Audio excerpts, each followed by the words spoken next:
Hello, my name is Yvon Ruitenburg and today I'm excited to present to you our paper Evolving Presentation of Self, the influence of dementia communication challenges on everyday interactions. Let's start off by describing what dementia is. Dementia is a syndrome that causes progressive cognitive decline, and it can affect all areas of thinking, including your memories, your ability to perform tasks, and also your communication. We started this research because we were interested in the self-presentation of people with dementia. So self-presentation is a term that was used by Goffman to explain that whenever a person comes in contact with someone else and interacts with them, they will attempt to control how that other person perceives them. At the same time, this person that they're interacting with is gauging who this person is based on how they perceive them in the interaction.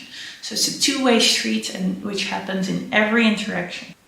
Self-presentation has been used before within the human-computer interaction community to understand how people want to present themselves, both on online and real-life situations. For example, it's been used to help understand how people want to show off or hide their medical devices in interactions. Or it's been used to understand how people want to present themselves differently on two different Instagram accounts, both the real and the fake ones. Previous research has also shown that presentation of self is important to people with dementia. In social interactions, they try to maintain a presentation of self that is socially acceptable. And they do this by using humor or by explaining their diagnosis or trying to mask their symptoms. This suggests that something in their presentation of self is being altered as they try to maintain it or make it fit social norms. But we do not yet know how their presentation of self is being altered. So that is what this research was trying to tackle. We research how dementia affects a person's presentation of self in everyday interactions to inform future human-computer interaction research on how to consider presentation of self when designing interventions for people living with dementia. So now let's get into how we conducted this research. First, we looked into how dementia impacts communication, and we summarized 15 main communication challenges caused by dementia. These vary from challenges with speaking, such as not being able to find the right words, to challenges with understanding, so not being able to follow a conversation. There are also challenges with memory, like starting to say something and then forgetting what you were talking about, and challenges with the context, so using inappropriate language for that particular context. We brought these 15 communication challenges on paper to 16 people with dementia, 14 formal caregivers, and 6 spouses. We asked them to reflect on which ones they had experienced, and if they experienced them, how they influenced their interactions. These people with dementia were mainly still living at home with their spouse and were able to participate in a verbal interview. For the people with dementia who struggled with communicating, for example, because they couldn't remember the questions or couldn't understand them or struggled with expressing themselves verbally, for them we made visual prompt cards. So we made a selection of pictures and illustrations of emotions so they could point at these pictures and make a visual collage to express themselves during the interview. Also, all of the interview questions were written on cards with illustrations so they would remember what the topic of conversation was about. After conducting these interviews and transcribing them, we used adaptive thematic analysis to analyze the data. As for the results, what we have found. The analysis revealed that the dementia communication challenges impact how a person with dementia presents their competence, politeness, engagement, and reality. I will briefly go into all these 4 themes and also describe which communication challenges cause them and what are the consequences of these altered presentations of self on their everyday interactions. However, for a more detailed description, you will have to refer to our paper. The first theme showed that when people with dementia struggle with, for example, finding the right words or using the correct grammar, their presentation of competence deviates from the skills they priorly attributed to themselves. The first consequence of this altered presentation of competence was that people with dementia would feel saddened or frustrated when they couldn't present their social or linguistical skills. Take for instance a participant with dementia 3 who used to pride herself for having better grammar than an average Dutch person, even though she had an immigration background. But now she found it very annoying, damn it, whenever she was using incorrect grammar. She even hit on the table during the interview to express her frustration. The second consequence was social caution. So we saw that people who did not perceive the person with dementia as competent enough to have a conversation, they would proceed with caution or even avoid social interactions with this person.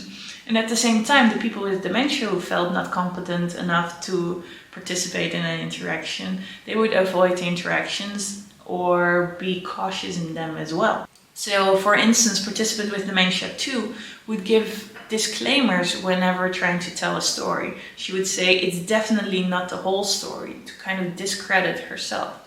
The second theme showed that when people with dementia would talk too much or use inappropriate language or interrupt others, their presentation of politeness deviated from the social norms that were expected in interactions. And the first consequence of this could be social exclusion. So different social groups had different social norms, and whenever the communication of the person with dementia didn't fit those norms, other people would try to exclude them. So for instance, again, participant 2 described that when she encountered someone who used inappropriate language, then I think you would see this person for the first and also the last time, describing how she would exclude people who didn't meet the social norms. A second consequence was demonstrating disrespect. So a person with dementia who accidentally interrupts someone or changes the topic of a conversation can be perceived as though they weren't interested in what someone else had to say.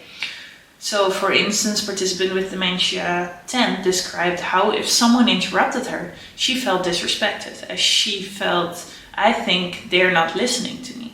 And the last consequence of altered presentation of politeness could be that it causes unexpected situations. So partners and formal caregivers stated that as they weren't expecting this behavior, they also didn't know how to respond or how to address it. So caregiver 8 discussed how she found it difficult to de-escalate the situation with someone who can completely explode all at once. I find it difficult if someone at that moment is no longer susceptible to reason and fires a cursing cannon at you. So they don't know how to handle these situations because it deviates from the social norms that they're expecting to see. The third theme showed that when a person with dementia struggled to initiate, follow, or remember conversations, then their presentation of engagement would deviate from how they used to interact within their personal relationships, with two major consequences. The first was downward spiraling interest. So when this altered presentation of engagement was perceived as intentional, then other people would stop initiating conversations with them, which led both parties to feel lonely.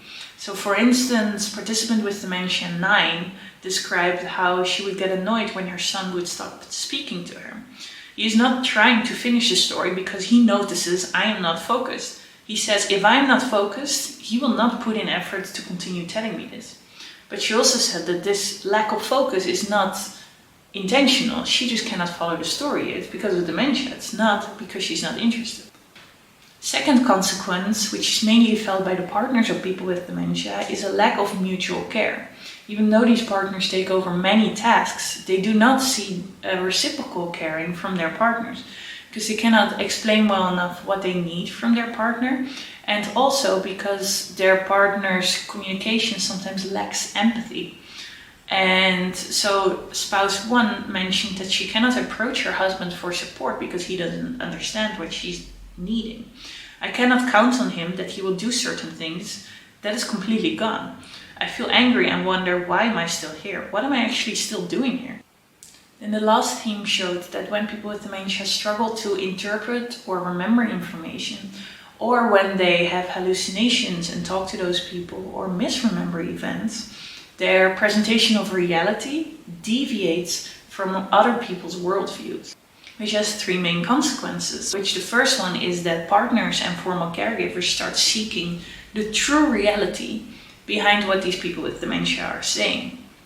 So spouse 4 is remarking that it is curious how she can tell complete stories of which the core is true, but you don't know exactly how true it is. So with everything that the people with dementia are saying, they are looking for whether it's a true statement or not. A second consequence is that the people with dementia and their former caregivers or their partners start to feel like they're living in separate realities.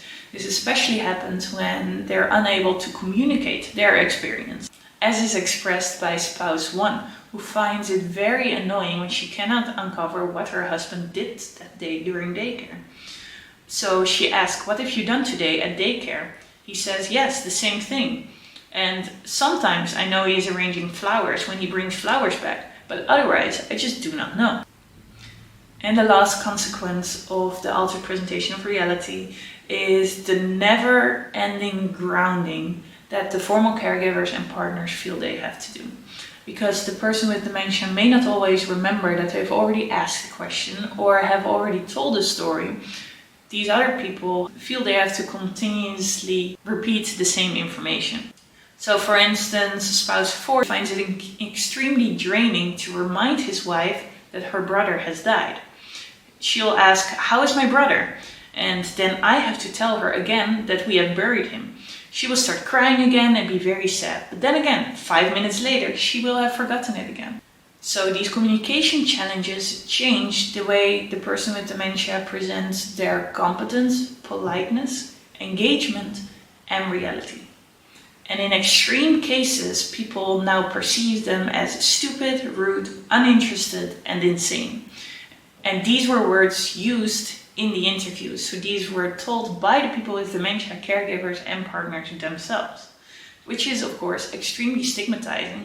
So as the presentation of self of people with dementia deviates from how they used to present themselves and also deviates from social norms, their self-esteem, their interaction and their relationships are all affected.